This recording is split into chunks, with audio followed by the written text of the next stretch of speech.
வெறும் ஒரு 12 எபிசோடு உள்ள ஒரு ஷோ வந்து உங்களோட வாழ்க்கையோட பர்ஸ்பெக்டிவே மாற்றணும்னு சொன்னால் உங்களால் நம்ப முடியுமா? அந்த அனிமையோட பேர் தான் இக்கிஹீரோ. நான் அந்த ஷோவை பற்றி 2 வீடியோ நான் போட்டிருப்பேன். அதில் வந்து என்னோட பர்ஸ்பெக்டிவ் இந்த ஷோவை பார்த்துட்ட பிறகு எப்படிலாம் மாறிச்சு அதை பற்றி தான் நான் அந்த வீடியோவில் பேசியிருப்பேன். அண்ட் நம்ம சப்ஸ்கிரைபர்ஸுமே நான் சொல்லிட்ட பிறகு போய் பார்த்துருக்காங்க. அண்ட் அவங்களோட பர்ஸ்பெக்டிவே மாறி இருக்கு.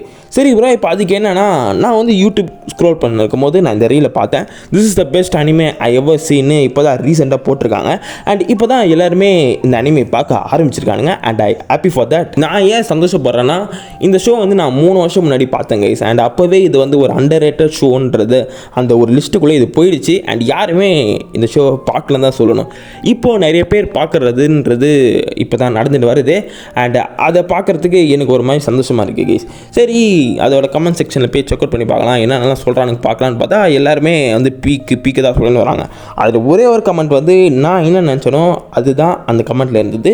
இவர் வந்து 4 வருஷம் முன்னாடி பார்த்துருக்காரு. அண்டு அப்போ பார்த்ததோட அதுக்கப்புறமேட்டு இந்த மாதிரி ஒரு ஷோவை நான் பார்க்கவே இல்லை அப்படின்னு சொல்லியிருக்காரு. அண்ட் நானுமே அதான் இங்கே ஃபீல் பண்ணுறேன். ஏன்னா இந்த மாதிரி ஒரு ஷோ முன்னாடி வந்திருக்கலாம், ஓகேவா? பட் இதுக்கப்புறமேட்டு இந்த மாதிரி ஒரு ஷோ வரவே வராதுன்றது தான் என்னோட கருத்து. இதுக்கப்புறம் வராதுடா, அவ்வளோதான். அதனால் என்ன தான் சொல்ல வரேன்னா, இந்த ஷோவை போய் பார்த்துருங்க. ஸோ கண்டிப்பாக போய் செக் அவுட் பண்ணி பாருங்கள். மேபி உங்களோட பர்ஸ்பெக்டிவே மாறலாம், அதை மட்டும் தான் நான் சொல்லிக்கிறேன். அண்ட் மறக்காமல் சப்ஸ்கிரைப் பண்ணிட்டு போங்க. பீஸ்.